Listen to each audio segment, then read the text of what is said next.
Assalamualaikum warahmatullahi wabarakatuh. Apa kabar anak-anakku semua? Ibu berharap kalian dalam keadaan yang sehat walafiat ya nak.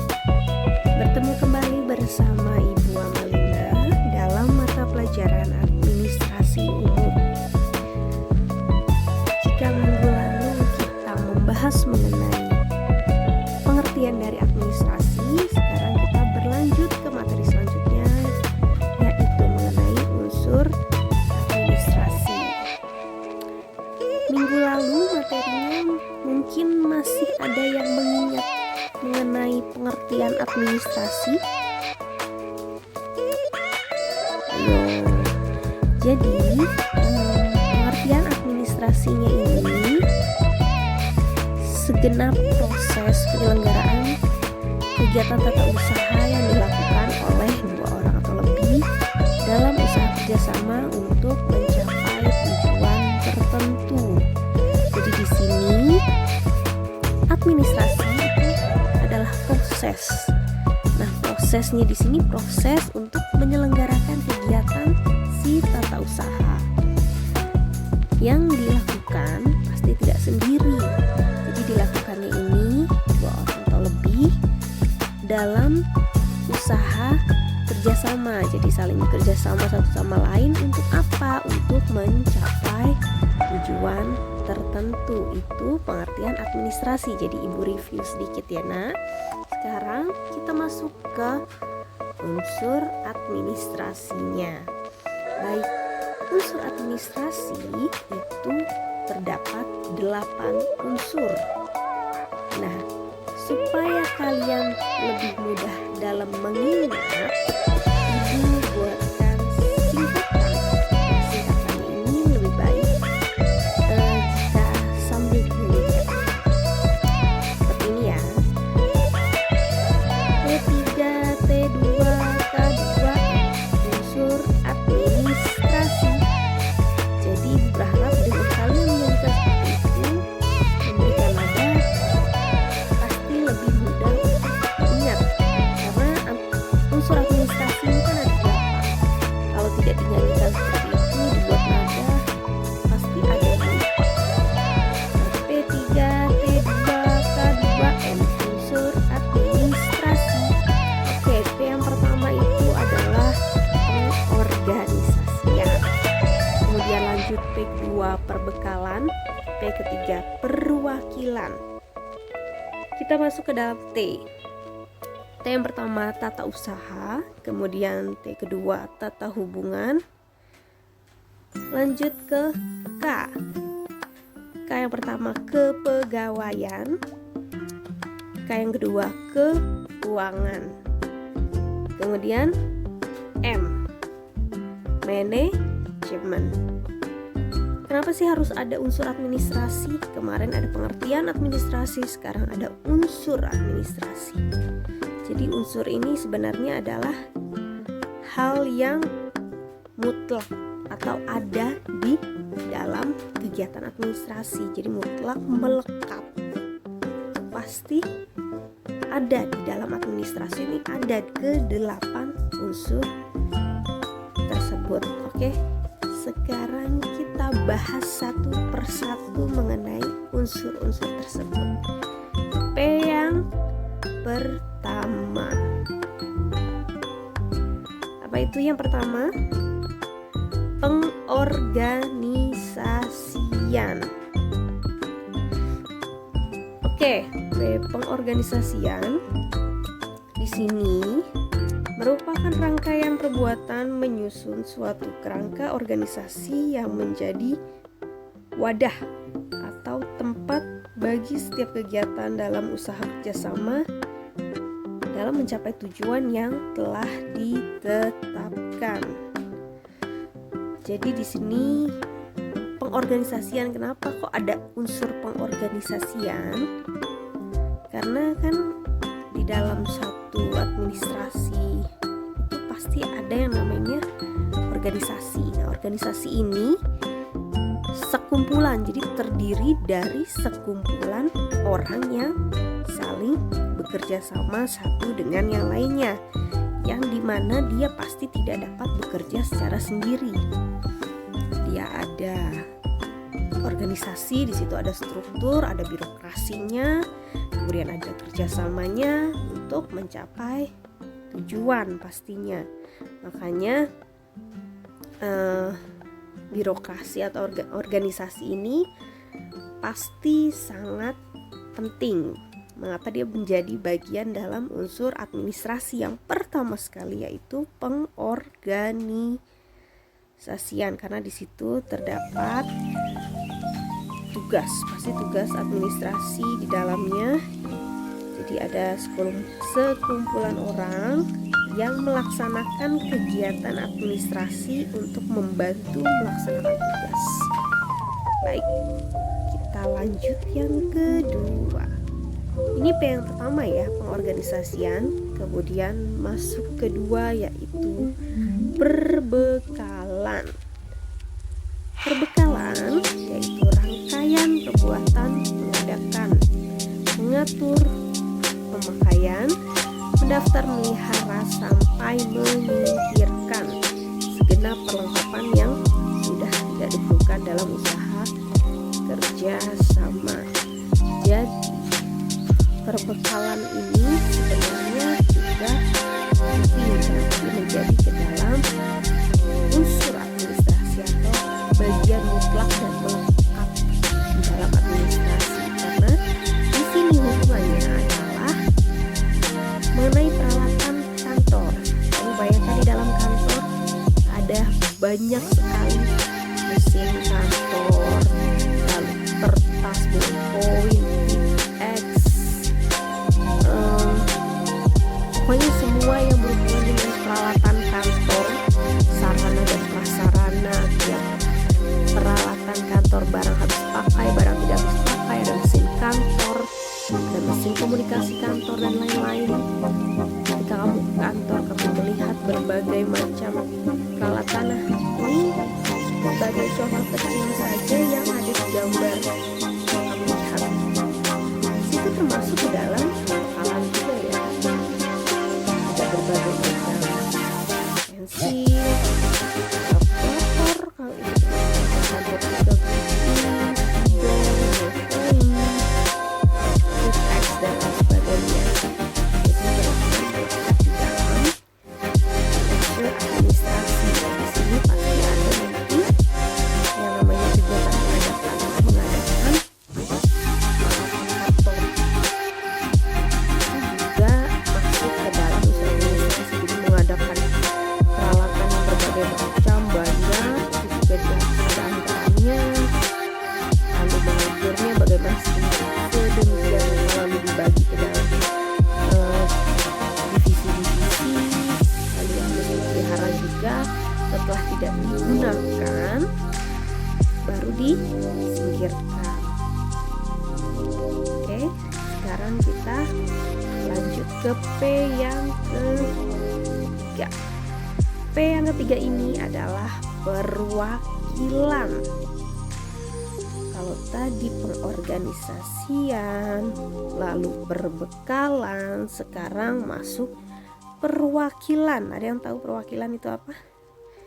Di sini perwakilan rangkaian perbuatan menciptakan hubungan baik dan berusaha memperoleh dukungan dari masyarakat sekitar terhadap usaha kerjasama yang dilakukan.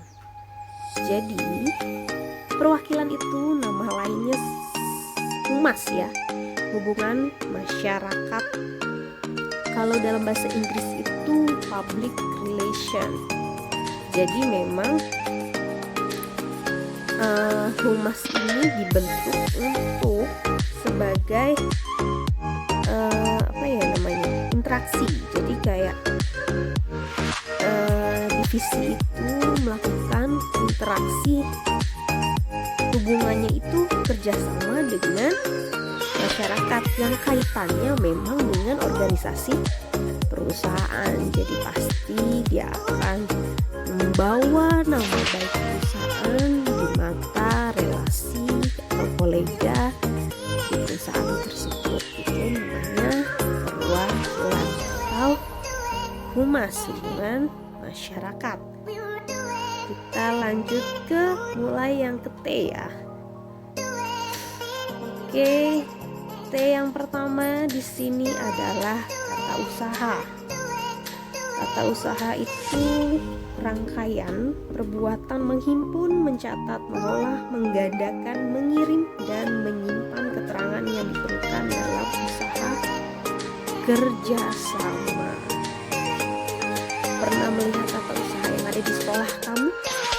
Kalau sekarang karena kamu ini siswa baru di Satria, jadi belum melihat gitu ya tata usaha di Satria seperti apa, tapi jika kamu SD, SMP, kamu pasti melihat kegiatan-kegiatan yang dilakukan oleh si tata usaha ini. Pasti di situ ada menghimpun data kalian, lalu pasti ada untuknya bagian yang mencatat, bagian yang mengolah data tersebut, menggandakan, maksudnya memperbanyak dokumen ya, lalu mengirim data, surat dan lain-lain, menyimpan keterangan yang diperlukan dalam usaha kerjasama. Jadi menyimpan juga berkas atau dokumen-dokumen yang berkaitan dengan sekolah, misal di tata usaha sekolah ya. Kalau di tata usaha itu di perkantoran, otomatis keterangan yang diperlukan misalnya menyimpan berbagai berkas atau dokumen yang berhubungan dengan kegiatan perusahaan. Jadi sudah di tata usaha ini memang sudah diklasifikasikan berbagai macam kegiatan-kegiatan yang berhubungan dengan administrasi, yang tentunya pasti melekat ke dalam unsur administrasi. Kita lanjut ke T yang kedua. T yang kedua adalah tata hubungan. Tata hubungan di sini rangkaian perbuatan menyampaikan warta dari satu pihak ke pihak lain dalam usaha kerjasama. Jadi tata hubungan di sini adalah seperti berkomunikasi.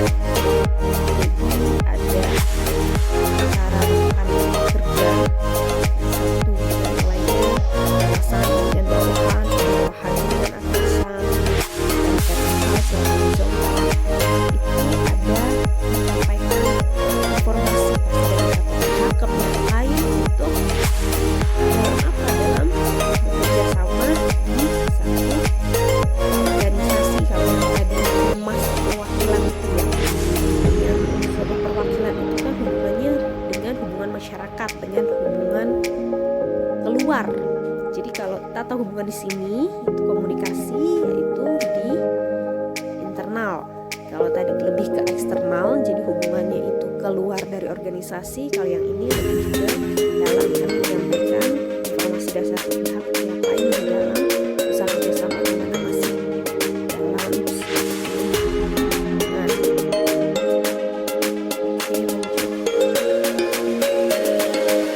Sini ada kepegawaian. Oke, kepegawaian merupakan perbuatan dan menulis tenaga kerja yang terlibat dalam usaha kerjasama. Para pegawai ini melakukan kegiatan untuk mencapai tujuan. Kepegawaian pasti memegang peranan penting. Lalu selanjutnya bersama-sama melakukan tugas administrasi. Jadi kepegawaian ini seperti proses seleksi untuk masuk pegawai. Bagaimana proses administrasinya itu dilakukan dari mulai mengumumkan ada lowongan pekerjaan, kemudian sudah diumumkan, kemudian diadakan seleksi, diadakan penerimaan pegawai, sudah diadakan penerimaan, nanti ada seperti training dulu. Jadi benar-benar ke bagian si kepegawaiannya ini benar-benar mengatur dan mengurus tenaga kerja dari mulai tenaga kerja tersebut masuk sampai dengan sudah masuk sekalipun yang mengurus ya bagian si biro kepegawaian ini. Jadi benar-benar mengurus tenaga kerjaan. Jadi pegawai-pegawainya diurus di bagian kepegawaian. Kita lanjut masuk ke keuangan. Nah, yang pertama itu kepegawaian dan keuangan.